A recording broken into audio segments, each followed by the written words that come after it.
Good afternoon, everyone. So let's start the final lectures. So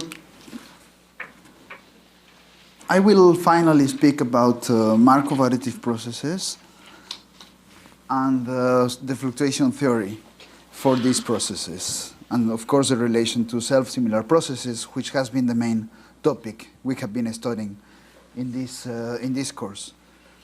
Okay, so yesterday we did several computations. So we did still a couple of things for stable processes. We saw some properties of exponential functionals. Okay, and well, that is so what we did during the first 3 days is somehow to motivate what can be done for Markov additive processes, or for more general self-similar processes. But of course, the techniques are much more involved, as we will see in this lecture. Okay, so well, as before, we will be considering a filter space, omega f ft, okay, and a probability family. Now this is indexed by two numbers, bar phi and x. Bar phi is in a space E and x is in R, okay? And E, I will assume, is a locally compact space with countable base.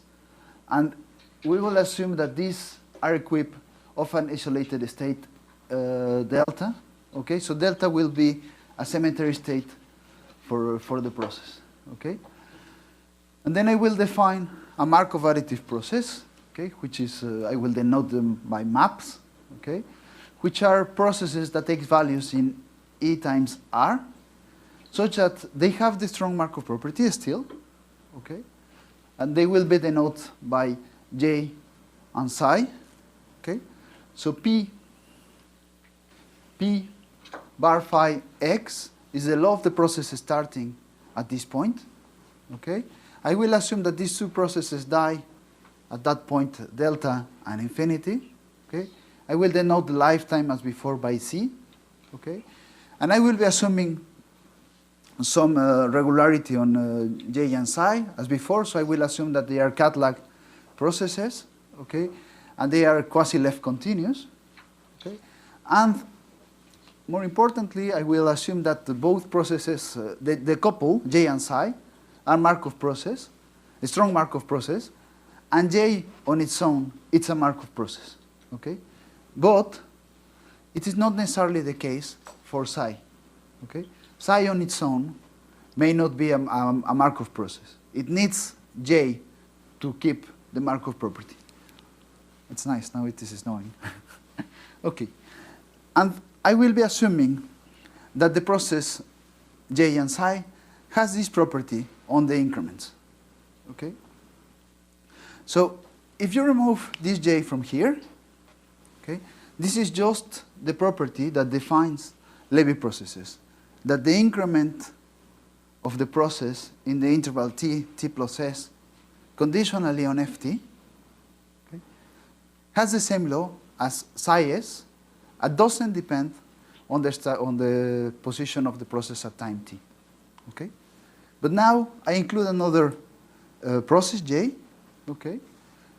But I keep the same property for psi, so there is no dependence on the process psi at time t, but there is a dependence on J at t, okay? So that's to keep track of the position of J at time t, okay?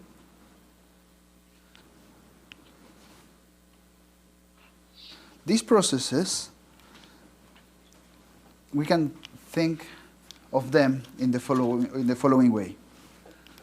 So imagine you have E, which is the set minus 1, 1, okay? And you have GT, which is a Markov chain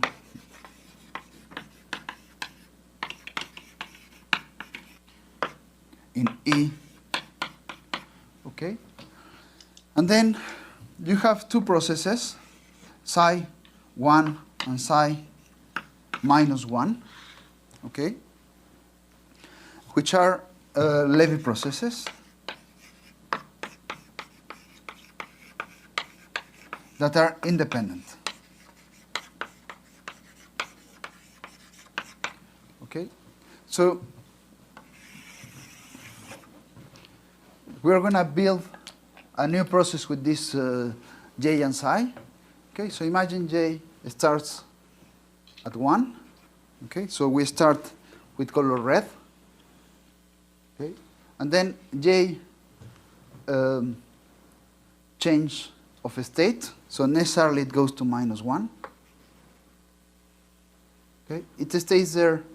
So let's say this one has an exponential length of parameter q1. Okay, and this one has an exponential length of parameter q minus 1. Okay, and then I switch again to +1. Okay, and then again to -1. Okay, so that's the path of j. Okay, and now on psi, I will drive the movement. Okay, so I have a Lévy process that starts at 0. Okay, and follows a dynamic determined by 1. Okay, so imagine it's a Brownian motion. Okay, and then there is an exponential time. So at that exponential time, I add a jump. Okay, and I use another process. Imagine you have now a stable subordinator, for instance. And then, again, the exponential time. I add another jump. This time is, again, negative. And I use, again, the Brownian motion.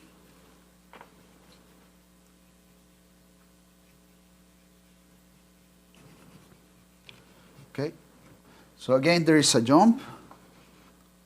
Okay. Some position. And now I use, again, the subordinator.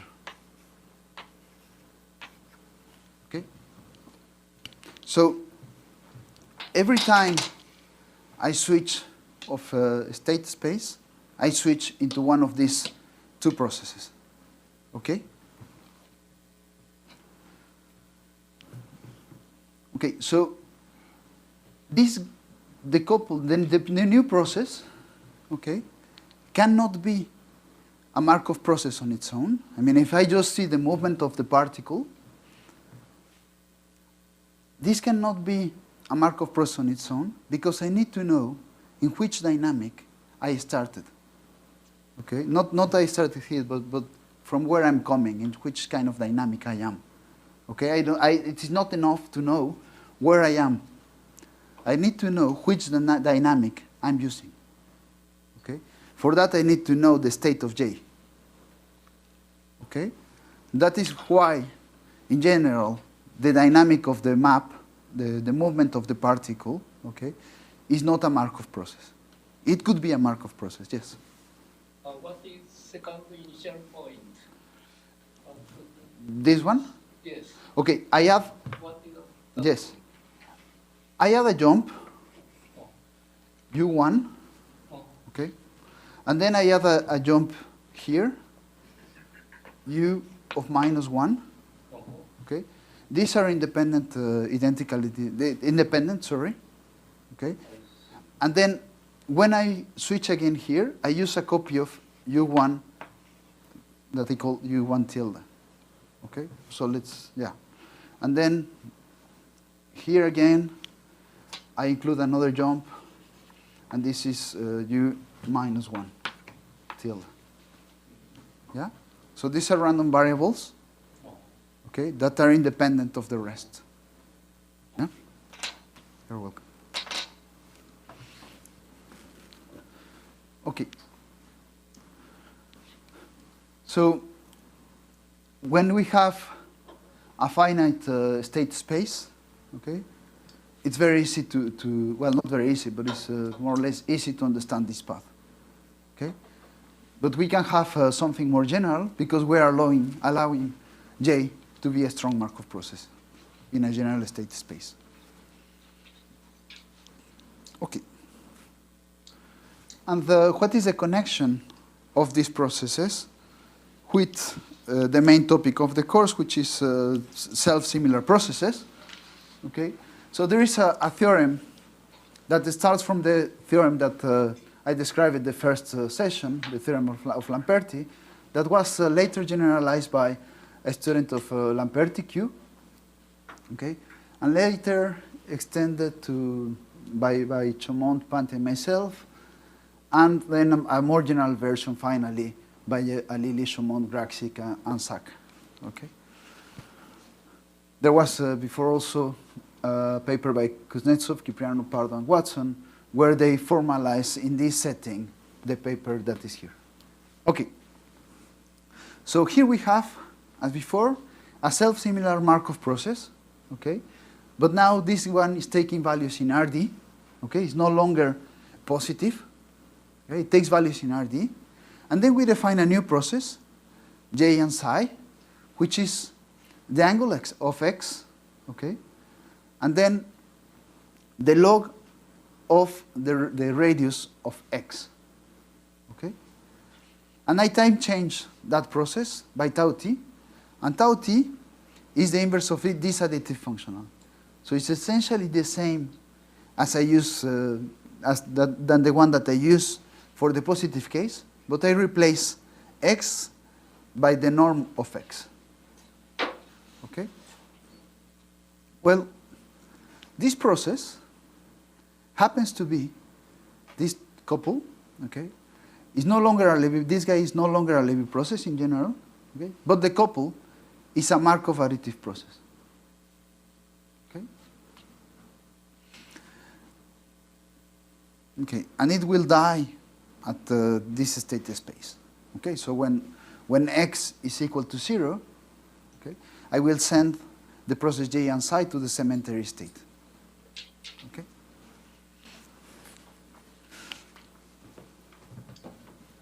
If you remember the proof of something that I did yesterday, I think, is that for when x is a positive self-similar Markov process, we show that psi t defined by log of x of bt divided by x0, okay, does not depend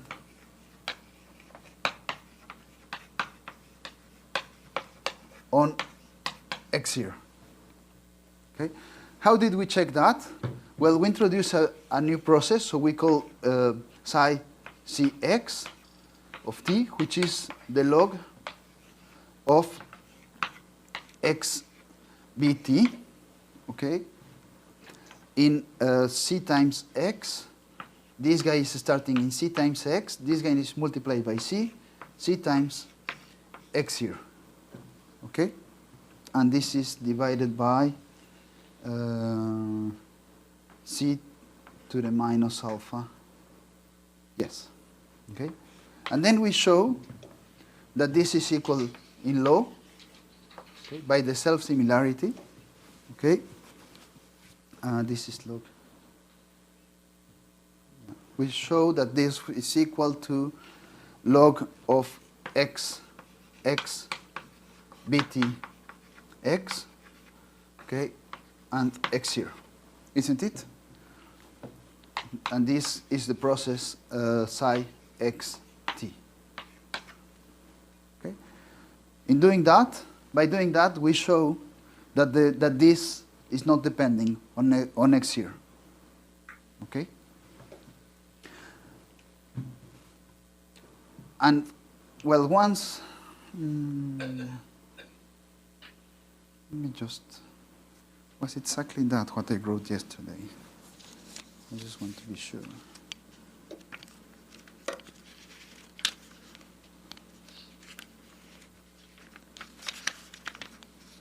Yeah, I'm not, yeah, but that's okay. So this guy is starting from c times x, yeah, C to the minus alpha, yeah. Okay. And I just want to be sure. Yeah. Okay, now I can do that for any C positive. Okay? And by using C equal to 1 over x, I get rid of the dependence on the starting point, in fact. Okay? Well, now, because I'm using, when I move to RD, okay, I cannot do the same. I cannot divide by 1 over x, because x is in RD. Yeah? But I can, in fact, divide by 1 over the absolute value of x. Okay? So I will see that psi t log x bt x divided by x0 x, okay, depends on x only via the absolute value of x. The x divided by the absolute value of x. Yeah, because when I divide by 1 over x, I will get just x divided by absolute value of x. Okay? In the one-dimensional case, this is equal to 1. Okay? But in the d-dimensional is the angle of x. Okay? So this process depends on the angle. Okay? And that is why we have some things that we have that psi is depending on j. Okay? Okay.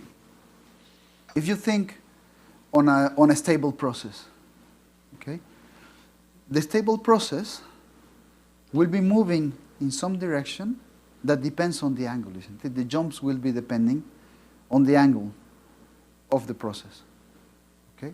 That is why this psi, we have a dependence on the j via the jumps. Okay?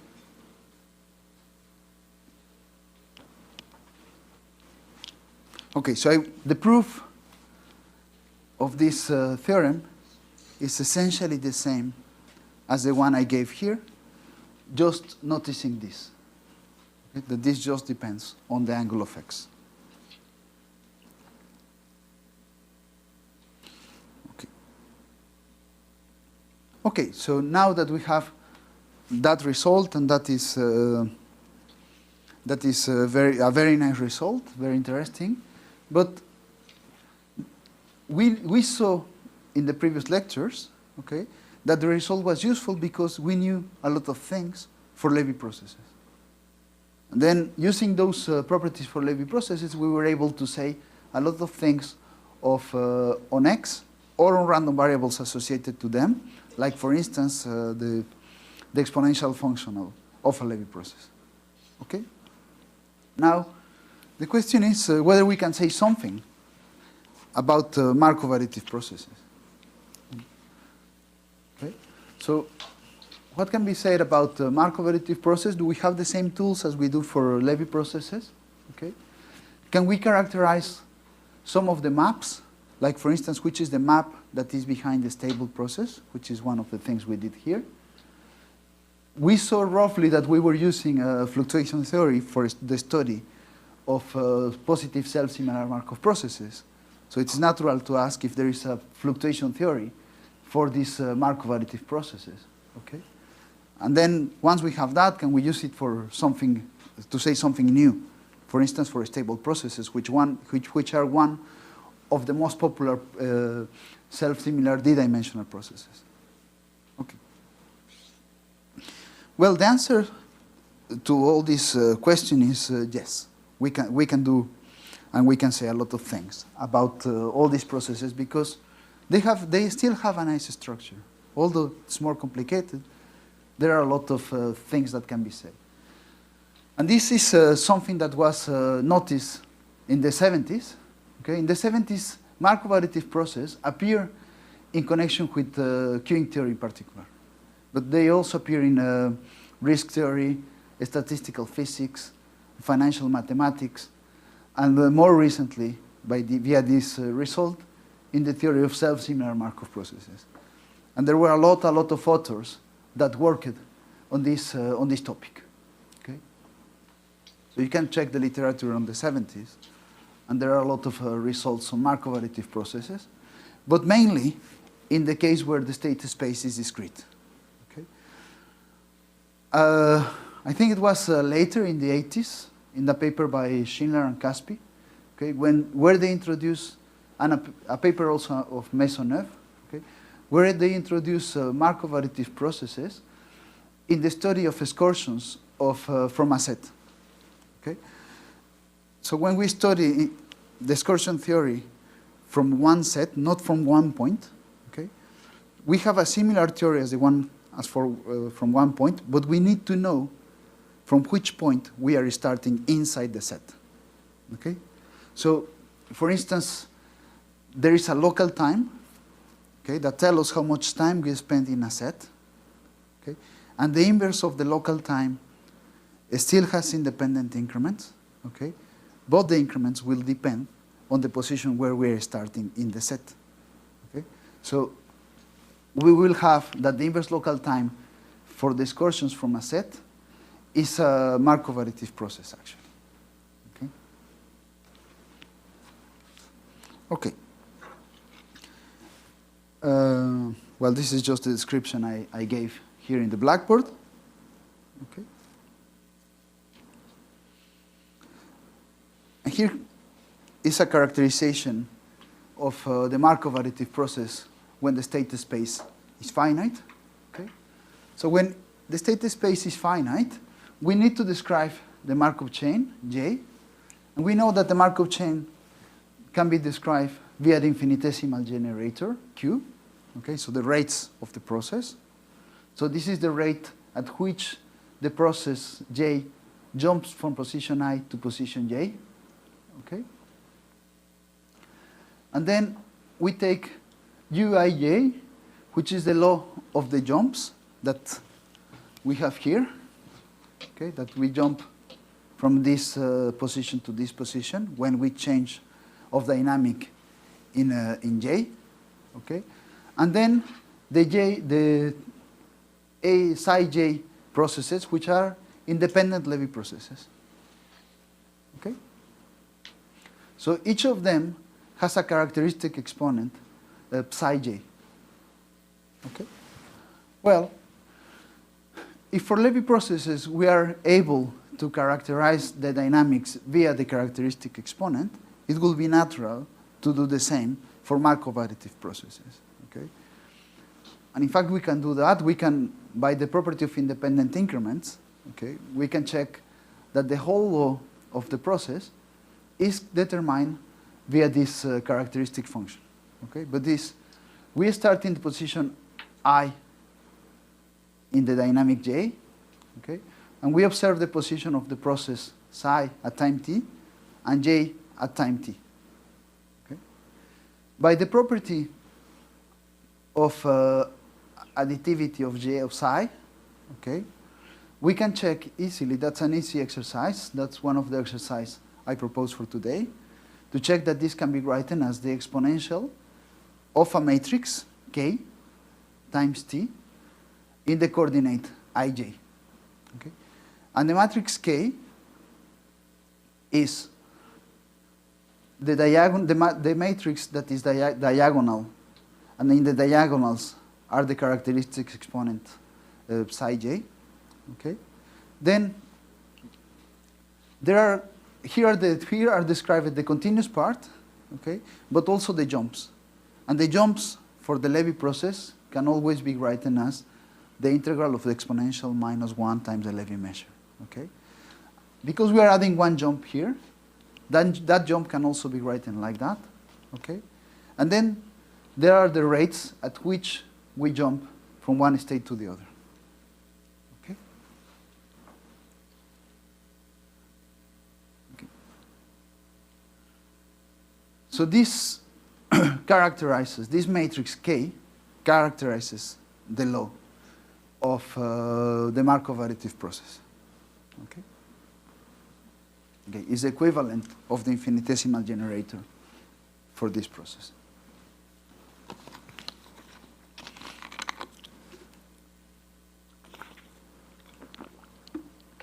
And these identities, and many other identities, are described in Asmussen's book on applied probability and Qs. Okay.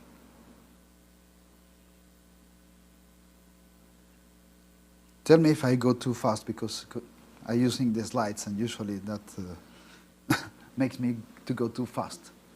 Okay. In general, in a more general setting, we have that if we condition on J, okay, by the construction, psi still has independent increments, okay, and it admits a description as the one we have for a Lévy process. Namely, there is a drift, there is a continuous part.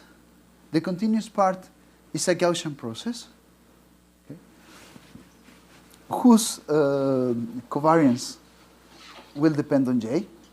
Okay? And then there are two more processes. One is a purely discontinuous process that has the same discontinuities, or that has discontinuities fixed by J. Okay? So this guy here is telling me the jumps that I do here. Okay? So it's a change of dynamics. Okay? So they are these jumps of this guy, okay, are coming from the jumps of J, and usually they are coming when we change of dynamic. Okay? And then there is another process, psi d, okay, which has independent increments, okay, but does not jump at the same time as J. Okay? So imagine in this drawing here, okay, this process has jumps that are not caused by the jumps of J. Okay? So this is YD is describing the dynamics of the particle, okay, in all the places, but where we jump when we change of dynamic. Okay? The changement in the dynamic here is coming from this YF. Okay? So think of this process as if we were adding a compound Poisson process that is independent from this one.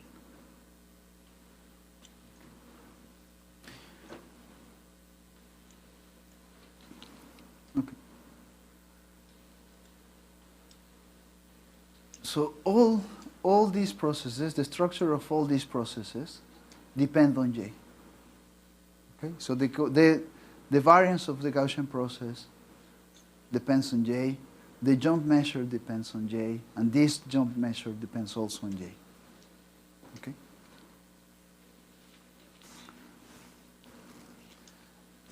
In a general state space, we don't have that matrix representation, but we still have a Lévy-Khinchin formula. Because of this structure, we can use we can write a kind of Lévy-Khinchin formula for the characteristic exponent. Change slide. Okay. So here is the Lévy-Khinchin formula. So if we take the position of psi at time t conditionally on J, okay, the exponential of I lambda psi t, okay, so we'll get these three terms, okay. This one is coming from the Gaussian process, okay. This one is the drift, okay. This one is the jump of yd, okay?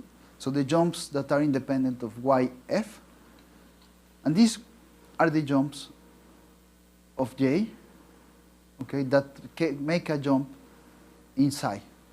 Okay, so this is yd. Okay. So this f lambda is a characteristic function for each state, couple of states, phi0 and phi1. Yeah?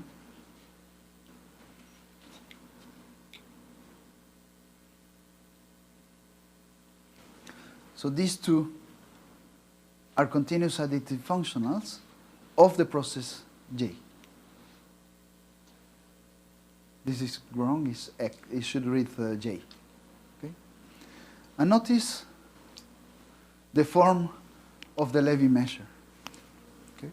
So here we have another additive functional. Okay? So this is giving us the rate at which jumps happen in time, in S.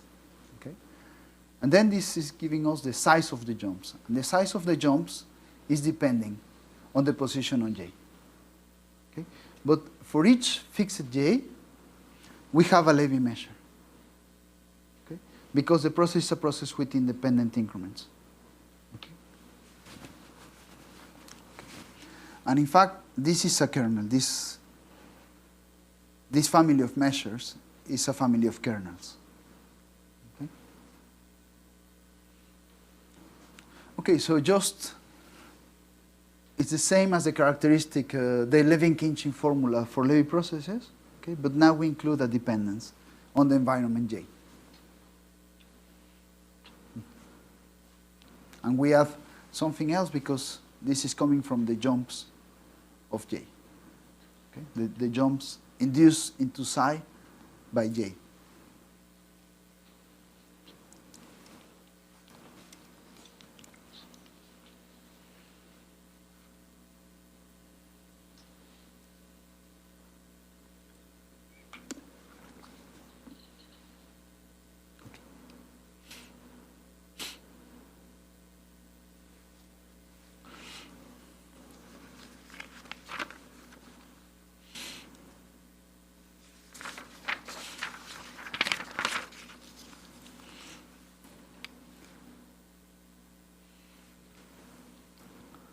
Okay.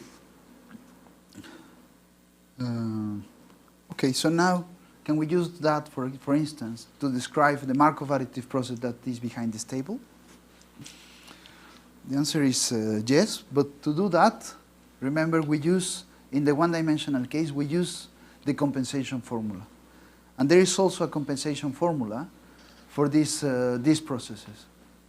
Okay, that was established by Schindler and later generalized by Benevist and Jacob. Okay? So they prove that there is an additive functional, it's the same additive functional H that appear in the Lévy-Khinchin formula, and the kernel pi, okay, such that the sum of the jumps of the process, okay, so here we're observing from which position we are moving at time S from J, okay, and from which position we are moving at time S in J to psi, sorry, in psi. Okay? So we are moving from where we are moving to where we are moving. Okay? And that can be written as the expected value of the integral between 0 and t, the rate at which jumps happen in time, okay, and the position of the jumps. Okay? This L, yeah, here we should be reading L, actually. Sorry for that. Okay. This is the measure that is appearing in the previous formula, in Lévy-Khinchin formula for psi d, yd. Okay. And this is the formula that's appearing for yf. Okay.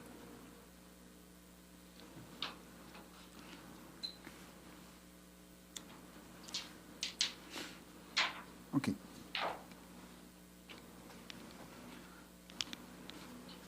So again, just use the classical compensation formula that you knew for Lévy processes, but add the dependence on the environment J. Okay? And there may be some rate that needs to be added. Okay. Yeah, so now, okay, how does it look like in the case of a stable process? I'm going to write it here because the next slide is not correct. In the stable case, we have a theorem that can be proved in the same way as we did in the one-dimensional case, that tells us that if we take f, a function that is going from 0 infinity times r times sd times sd, sd is the d-dimensional sphere. Okay. So remember that for Markov additive processes associated to self-similar processes, J takes values in this space. I didn't say that in the slide. Sorry for that. But because J is just the angle of the process. Okay, so it takes values in this sphere. Okay. And assume that this function f is such that in the middle term, if we have 0, we will get a 0. So we have that the expected value starting from the position theta of the sum of the s strictly positive of f of s psi s minus the jump in psi js minus js. Okay. This can be written as the integral between 0 and infinity, the integral in R, the integral, double integral in SD, and a final integral in R of a kernel v theta ds dx d phi, and then sigma 1 d phi. Sigma 1 is a uniform measure on the sphere. Sigma 1 uniform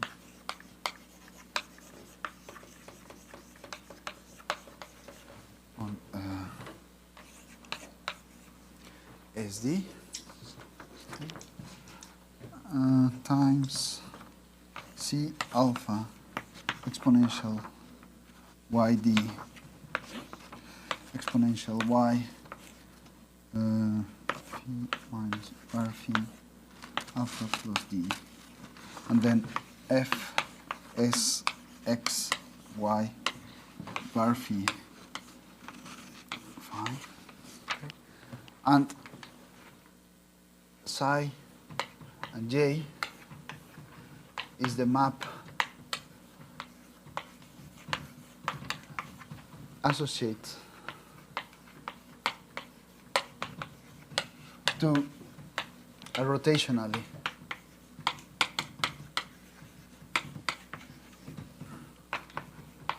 invariant stable process. Okay. So we take a stable process X, so a Lévy process, okay, that has the scaling property, and we ask that this process is invariant on the rotations. Okay. Since we saw in the integral, Yeah. dy is missing. Where is the one missing? You're right. Yeah. It's in here for the, is the jump. The dy is a Lévy measure. Is the Lévy measure. Yeah, is the Lévy measure on R. Yeah. Yeah, these two guys are in R. And this kernel here, d theta ds dx d var phi, is ds, the probability starting from 0 theta of psi t being in dx and jt being in d var phi.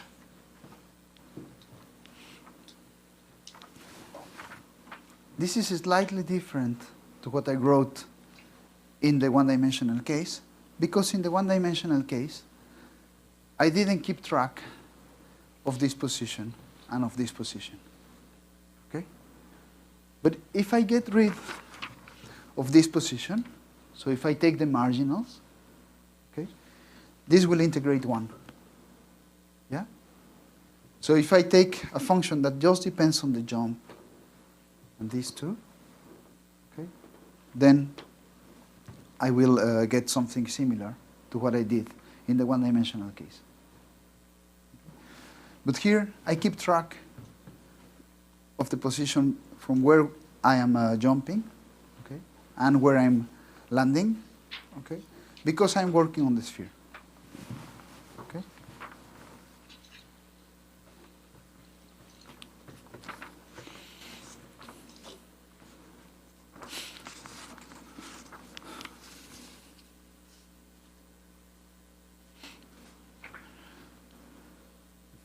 In fact, yeah, some of this can be verified. This can be read in a paper by Andreas Cipriano in Alea. I think it's 2018.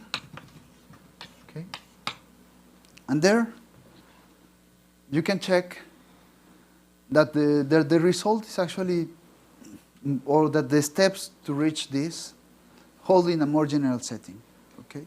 But to get such a clean formula, okay, we use that the process is rotational invariant, okay? But something similar will appear in the more general case. So we will have the spectral measure of the Lévy measure appearing here. Okay?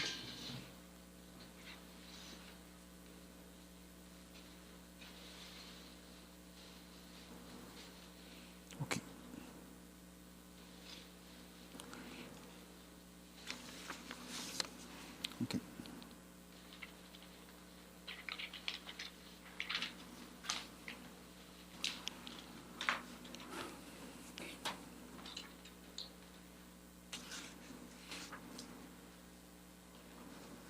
Okay, so now we answer already 2 of the questions.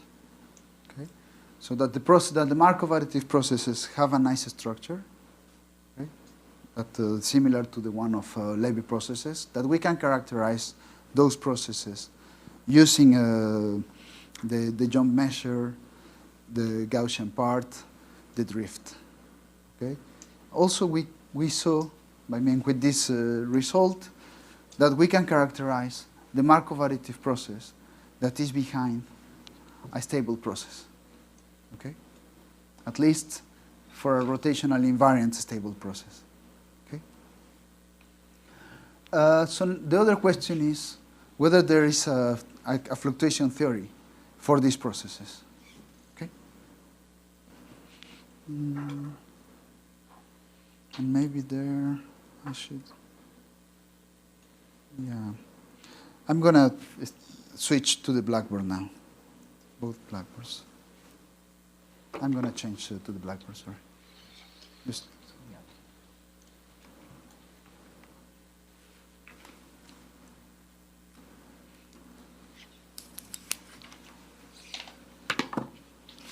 I will come back later maybe to this, but if you don't mind.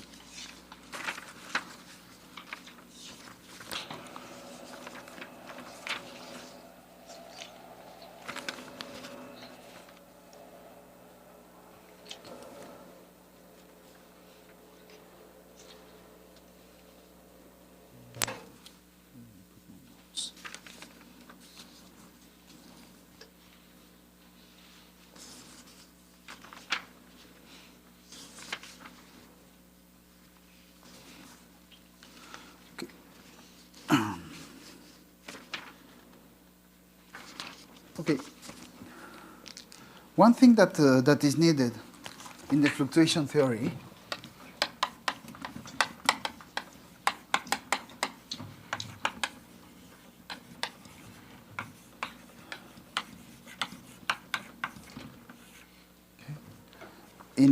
for Lévy processes is duality. Okay.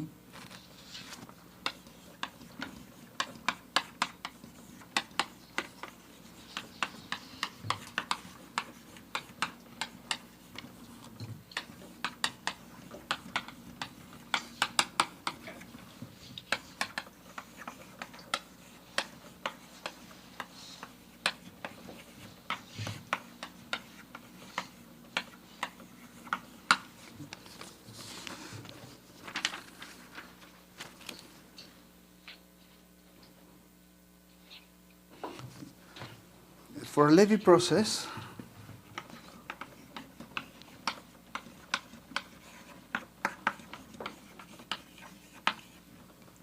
we know that if we take psi, we define psi hat to be minus psi. Okay? We say that psi hat is the dual of psi. Okay, and this is useful in several instances. For instance, to prove that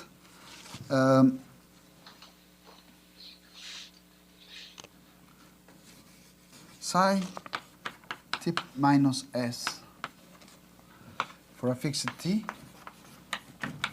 psi t plus minus s for s is more or equal than t minus.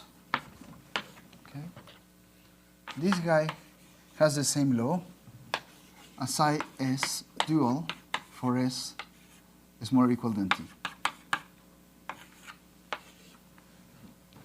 Okay.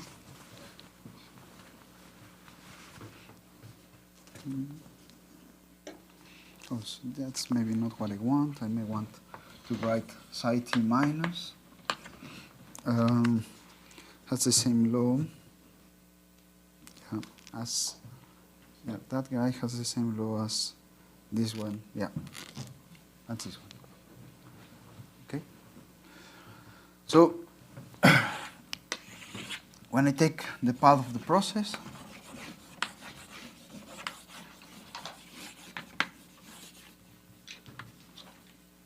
I take the position at time t. Okay, and then I see this process, I read this process backwards.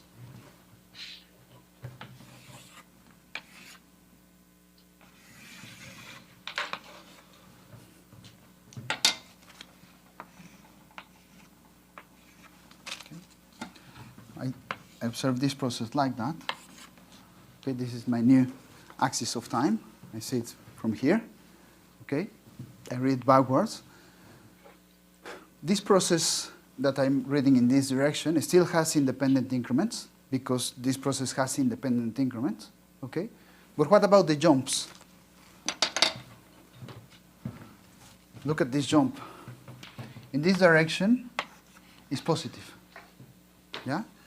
In this direction is negative, okay? It's the only thing that changes, okay? That is why this process has the same law as this guy here. Okay? I'm just changing the sign of the process. Okay? So it's very easy to check that this happens in the case of a Lévy process. Okay?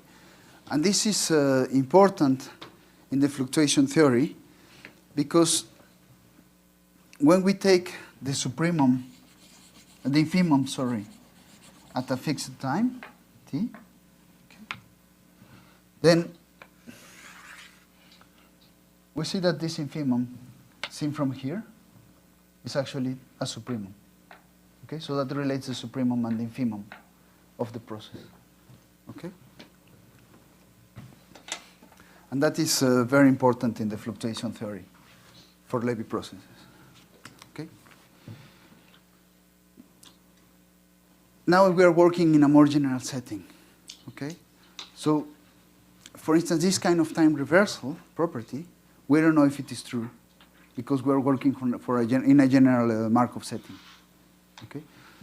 But what do we need? We still need duality. We need a property of reversibility of Markov additive processes. Okay? In particular, when we run the Markov chain, J, in this drawing here, what do we need? I mean, we need to be able to run the Markov chain backwards. Yeah? And we need that Markov chain is reversible. Okay?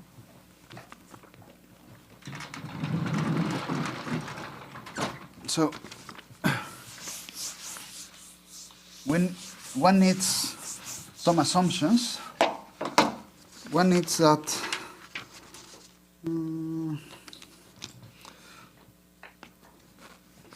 there exists a probability measure, P tilde, under which J psi T still is a map, and pi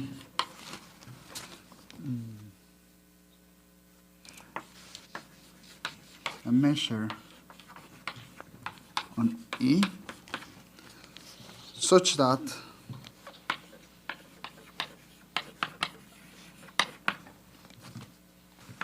pi dy0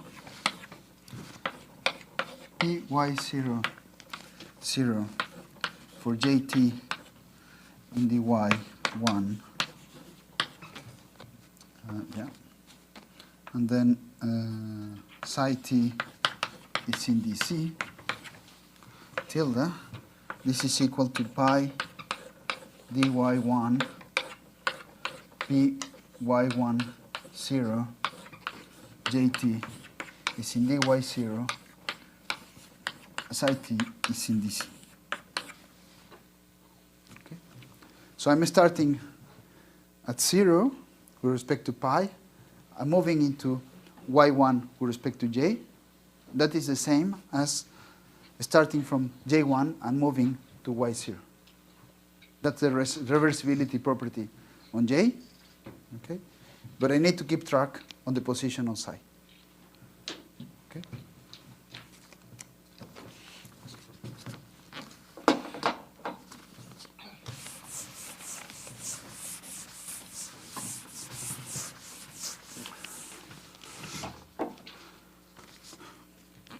And then we call p hat the law of j and minus psi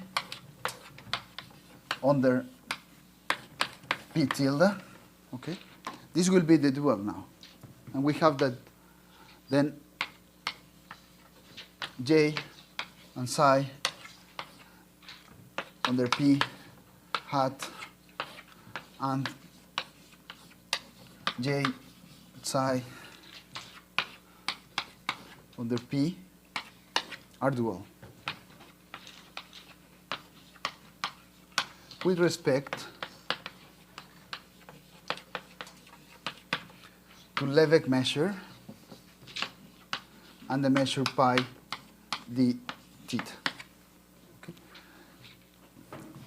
If we have this property, then we have this property here. Okay, we can just add another coordinate.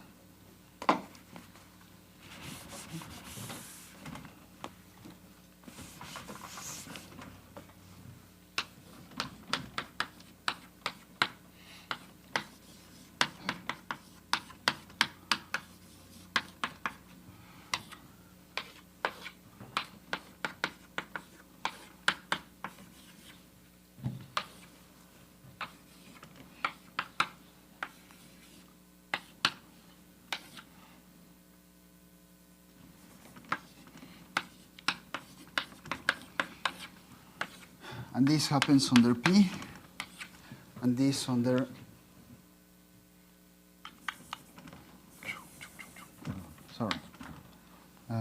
S is more equal than T, and this on the P tilde P hat.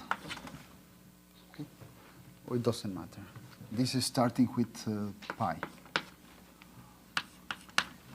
Okay?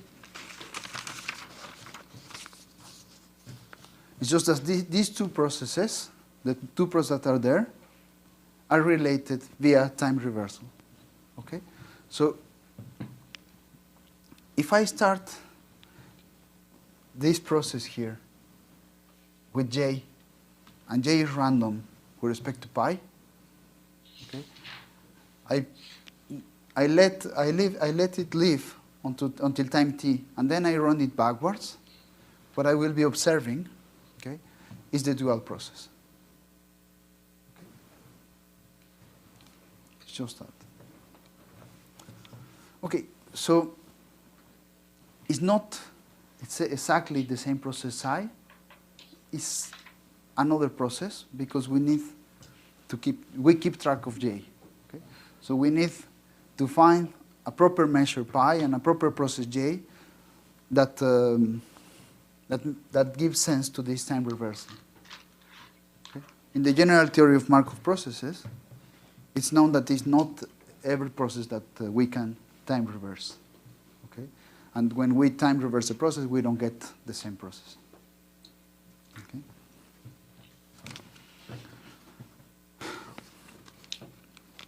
In the case where E is finite,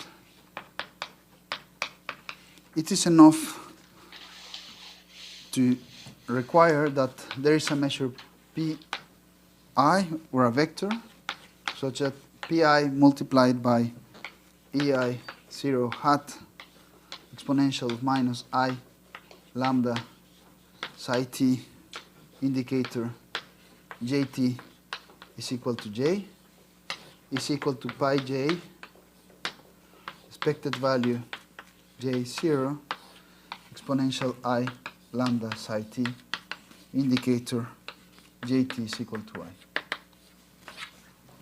It's just like the reversibility property of the processes. Okay. That is important because if we have these kind of things, then one can prove, let's say easily, that if we take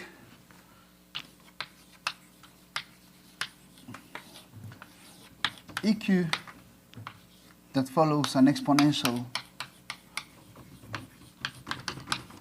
distribution of parameter Q that is independent on J and psi, and if we take the supremum up to that exponential time,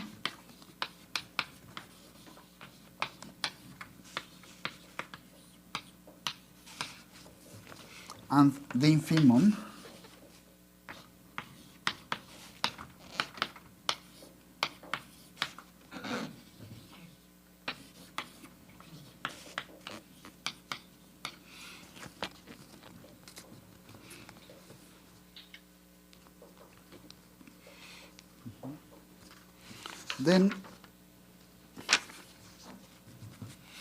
then we define G EQ or paro to be the last time before the exponential time EQ where we reach a supremum in psi,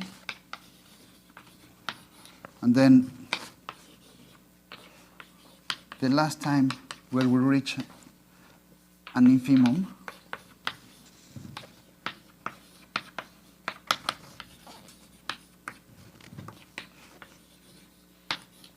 okay? Then we have the following identity in law. So we have that, I need space, yeah. I have EQ minus G EQ sub J EQ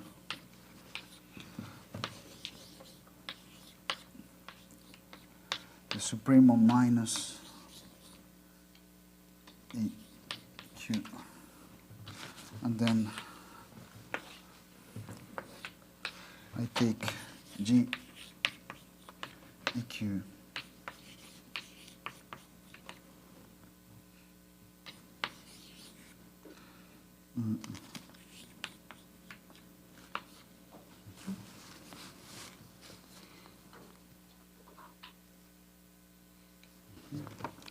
here I need a, here it is the position at this time.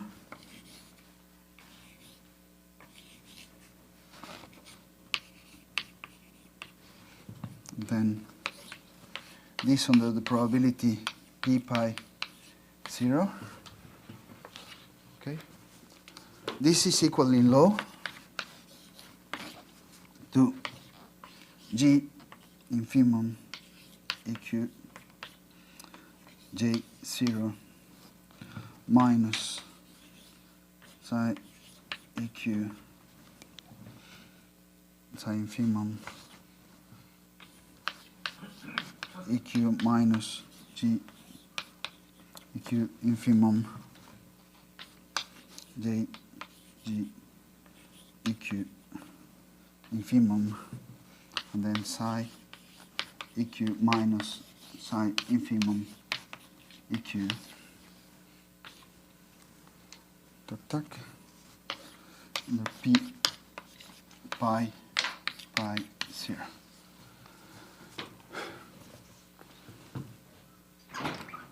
We need a drawing for this because otherwise.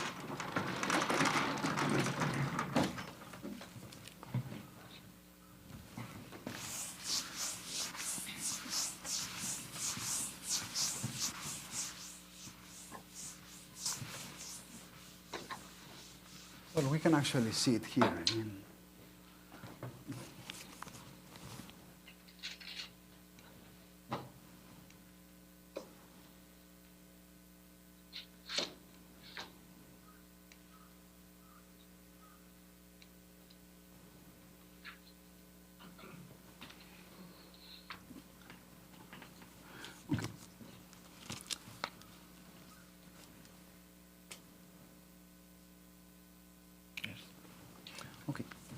so if this is the exponential time, okay, this is the last time we will reach this, the infimum, okay. This difference is this one here, okay. We have this one, that is this one here, okay.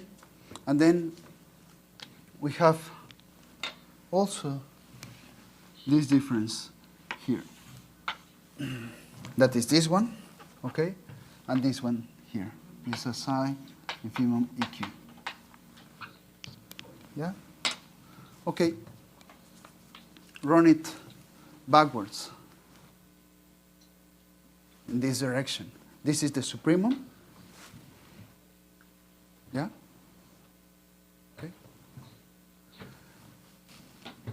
This difference here is the difference between these two guys, and then this this position here is the last. This time here is the last time I reach a supremum in this direction. Okay.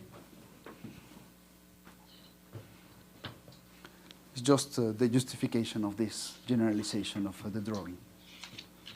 Okay.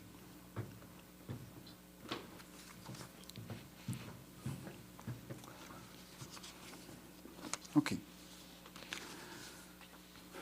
Well, now that we know that kind of things, then we can claim that there is a Wiener-Hoff factorization.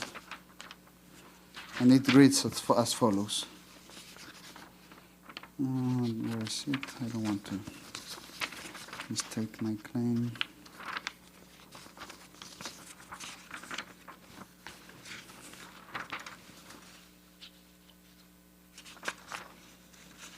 Okay, can we switch back to the, can we switch back? Can we, or that one?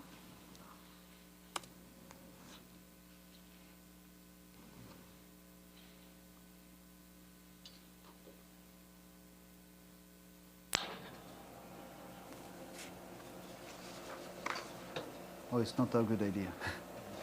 Because that will cover the...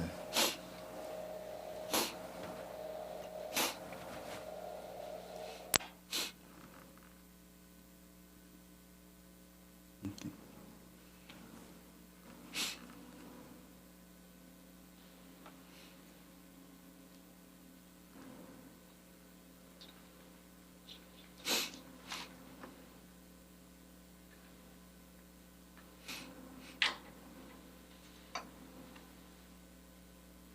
Oh, this is not plugged.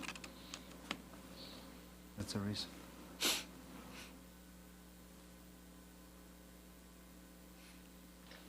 Okay. This is the more general version of the Wiener-Hoff factorization. So we have that the last position where we reach an infimum, okay, this is the little GEQ that I wrote before, CQ, and the position of the infimum.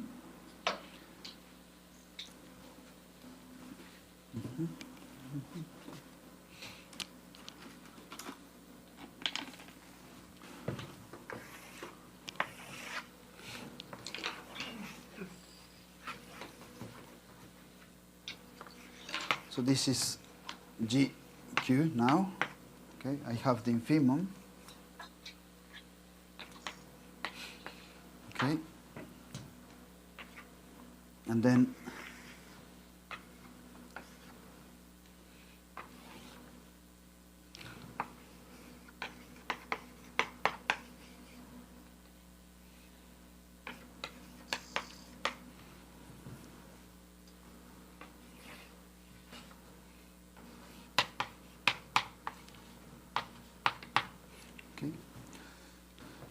so this time here, that is the last time where I reach an infimum, okay, and the position of the infimum is independent on what we have on the right-hand side. In particular, we have that this time is independent of this time on the left, and together with this difference, the two random variables are independent of this guy. Okay. In particular, so we have that EQ and the position of the process at time EQ can be written as GQ psi EQ plus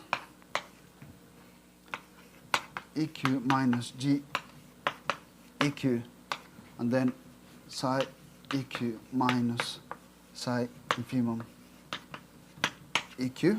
Okay, this sum is of independent random variables. Okay, and then we have more. We have that this has the same law as EQ minus G EQ plus G EQ, and then EQ. But this happens, okay, this independence is only conditionally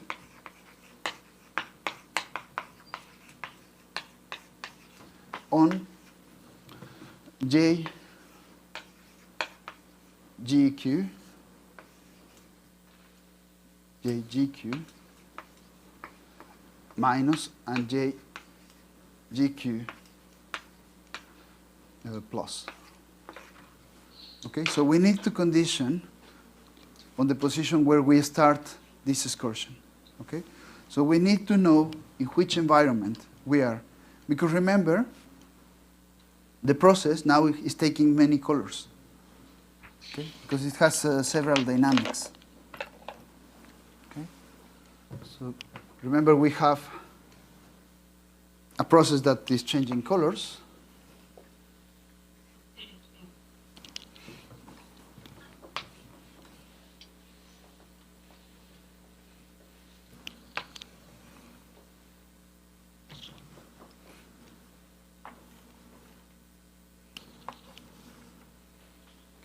This is psi now that takes several colors, okay? And so we need to know where we are starting this excursion, okay? In which color we are starting the excursion, okay? That is the dependence on this guy, okay? And when we run it backwards, we need to know where we are starting this excursion on this side, okay? That makes, it was the other way around. So in this is for the color of this excursion on the right, okay? And this is for the color of the excursion on this side, okay? It's not always the same color, because remember, we may have jumps according to J. So if J makes a jump, and that jump leads to a new supremum, then we may have different colors. Yeah? So the excursion in this direction may be starting at a different color as the one here. Okay? Okay? So we still have the Wiener-Hopf factorization, but we need to condition on this environment, on these two random variables.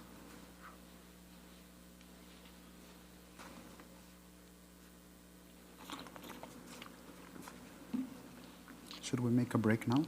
I think it's time. Thank you. Are there any questions before we go for a break?